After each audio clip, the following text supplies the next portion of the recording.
What's going on? Welcome to another episode of the No Followers podcast. I'm T. I'm here with Bob once again as usual. And we also have Mike with us from HYDROPORE.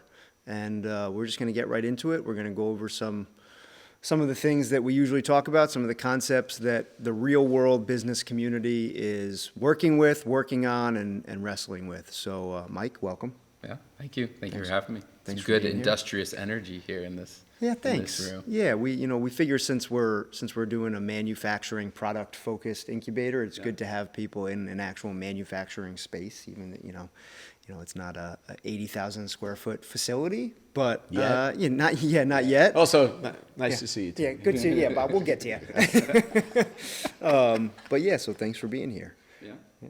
Do you want to give us like the real quick overview of HYDROPORE and what you guys are working on? Sure. Yeah, so Mike Argosh, I'm the CEO and co-founder of HYDROPORE. And at HYDROPORE, we're on a mission to ensure all communities have access to the zero emissions fuels to power the planes, trains, trucks, ships, and heavy industry of tomorrow.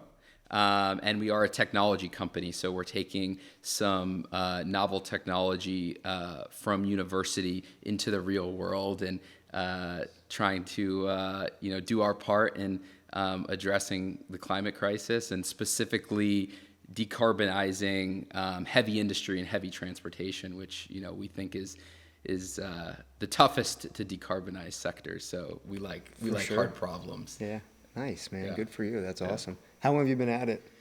So we launched the company earlier this year in April 23.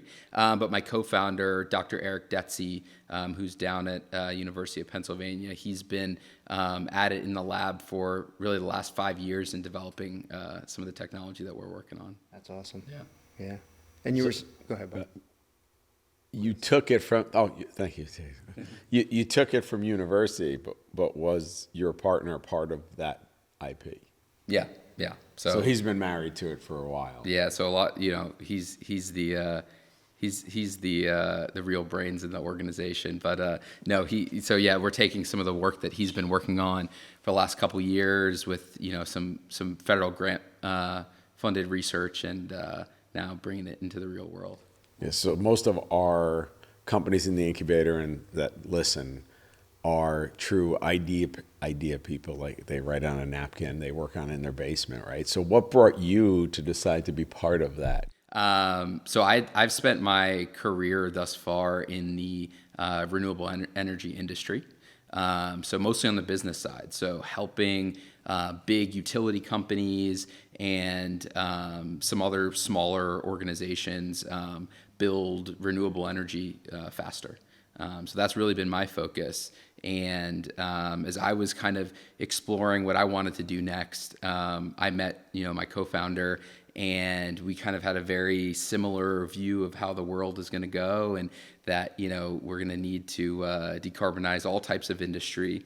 A lot of our work has been in sort of electricity, so using wind and solar power and hydropower paired with batteries to do things like create electric vehicles or electric bikes or so things of that nature. But we realized that those due to physical limitations and resource constraints, those can only go so far. And so we were now focused on zero emissions fuels, and specifically at the beginning we're focused on hydrogen production. And so what brought us together is kind of that shared vision and sort of taking my experience in helping big companies and big systems build things, and his novel technology and his science research development experience. We thought that was a good marriage. That's nice, man. Yeah, it's a formidable task. I give you a ton of credit, especially even just going from academia to the real world. I mean, it's something that we discuss frequently. Rant coming. There's no rant. There's no rant coming. Mike felt it. There's no a rant coming. It's a frequent, but worthy it is of a rant. Worthy of a rant. But it is I mean, have you had road bumps, obstacles, things like that in kind of transitioning from when you're in the university setting, especially if you are grant funded and things like that, like you of course have pressures and constraints with it, but there is, I mean, just honestly, there is a bit of a bubble in academia when you're doing research versus now moving into kind of a private sector, business-minded portion of it. There's a different, or I should say there may be different goals. And so kind of what's that been like for you guys? Yeah, I think, an adage that we, set early on in our relationship, my co-founder and I, is, he's been doing all the hardcore R&D work to date, and coming in now as we transition from like research, scientific research, to like product development. My sort of thing with him is like, I'm here to like help you go 5 times faster. Yeah. Right? Because it's like, to your point, there's definitely a bubble in academia. There's also sort of the urgency and sort of time to market concept is not as sort of front of mind for people who are doing that work, right? Because longer time frame in the research and academic and sort of science world. And so we want to take that rigor but make it go really fast, so we can, participate in what is now, a really emerging, clean energy economy that's going on. And also, making these things not just work and from a sort of like efficiency perspective look really great, but from an economics perspective look really great. And that's what we've been working on. Like, the first month or so we got in, and I was really like understanding sort of the material stack that went into our product. And we had a couple conversations, Eric and I, and we quickly realized that we could replace one of the materials that we had with sort of an equally performing alternative that was about 1% of the cost. So like in like the first 2 months, we reduced our entire material cost by 80%. Wow. And so that was like a very tangible example of like how just like a little bit of a different frame on things can make like a pretty quick difference. Yeah. Well, and we talk frequently, especially with companies when they come to work with us, whether it's in the incubator or in just doing product design and development, having those design goals set out is important, because especially as you move from like proof of concept to feasibility and validation, the goal usually goes from prove that it works, prove that it can be a thing. Yeah. And now how do we make it in a cost-effective way? Or how do we lean the design out? Or how do we set up, manufacturing at scale to do that? So being cognizant of, I think, one, which stage you're in, and then 2, defining those goals will do exactly what I think you're saying, which is move faster than just going, we're here for the research, which is important. But and from our conversations, we're cycling through, where's the beachhead? Right? Where's the first mover? Where's the alpha? Mm-hmm. And I think Mike's perspective and what he's gotten accomplished and what he's taken off the table to this time has real application to everybody that comes through our door, because people always miss that. And we talked about this for a long time, right? People always miss that market. Who's going to grab it the fastest? Because I need an adopter to validate and prove, because people use things differently, right? When it gets out to the market. Yeah, well, I mean, you were talking about, doing some of that customer validation and stuff, and the design requirements, and like having a partner who will eventually be a customer help define those design requirements for you. Is like, that's really, I think, in sort of early stage product development, what we're all going for, right? Yeah, and I think that transition too, like, I think, especially when it's your idea, it's your baby, you start with like, I built this. I mean, I'll speak for myself. Yeah. I started with, I'm building this for me because I see a gap in the market and I know what I would want if I were that thing. And that's where you begin, right? Yeah. That's stage 1. And then you start sketching it up and blah, blah, blah.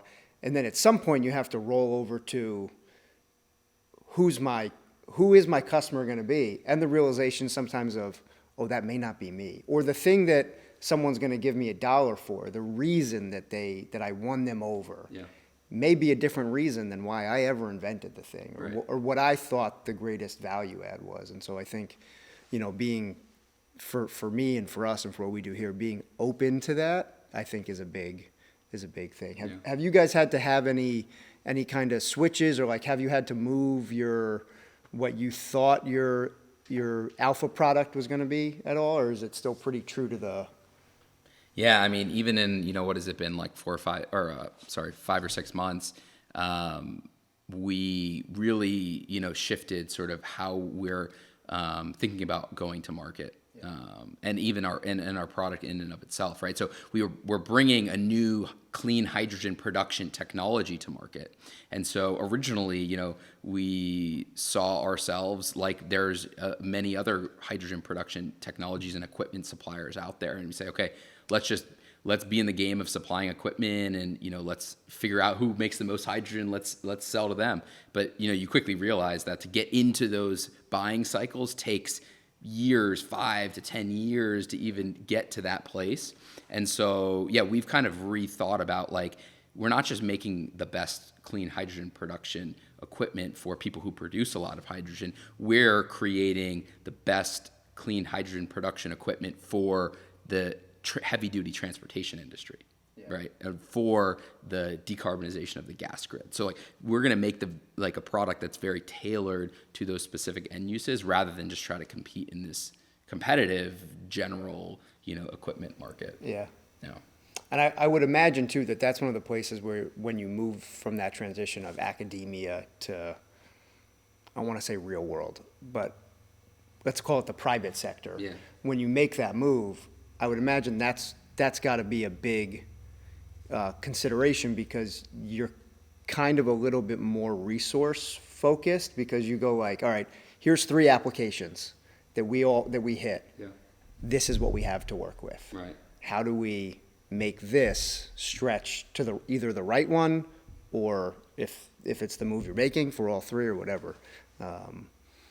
So having having the right resources at the right time, I think goes a long way. Yeah. It's like, I always say, like, we're trying to make our world is big right now, and we want to make it smaller, right? Because, like, when we're a lean and mean startup, we want to be really good at one thing and, like, solve for a niche that is eventually extensible, right? It's like, you're like the bike frame, like, it's probably, your vision is this should be on every bike in the world, right? Yeah, of course, yeah. But you probably have identified sort of that, like, one sub-segment of the biking community where this is going to play. Right, Yeah. Absolutely, yeah, you got to drill down on it Yeah. and see.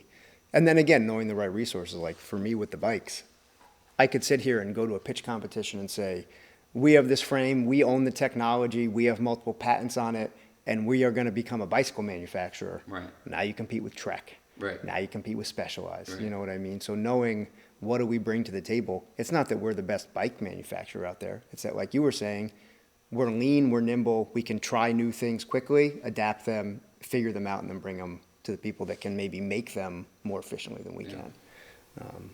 I also think one of the themes you keep trying to go to with academics to reality is the default that happens when you make that transition, because you have limited resources and your first target market you might not be able to service, right? And you're still wrestling with that. But that default mechanism doesn't really exist in the academic side, because the lab is research for research's sake, Right. getting to some point. Yeah, But it's not the application of the research Yeah. yet. So now Mike's I got to apply this somewhere. Who's going to pick it up? And can I reach them? When you're kind of in the research for research sake too, everything's fun and exciting. Right. Because even if you fail, you learn from it. Well, that didn't work, but we learned this, and this, and now and maybe at the end you get to write a white paper about it, right. Or you get like a peer-reviewed article and you add to the body of work, and then that adds to your publication list, and that's great. That doesn't pay the bills at the Brooklyn Navy Yard. Sure. You know what I mean? We will continue this lively conversation in our next episode with Mike and T, exploring from academia to market.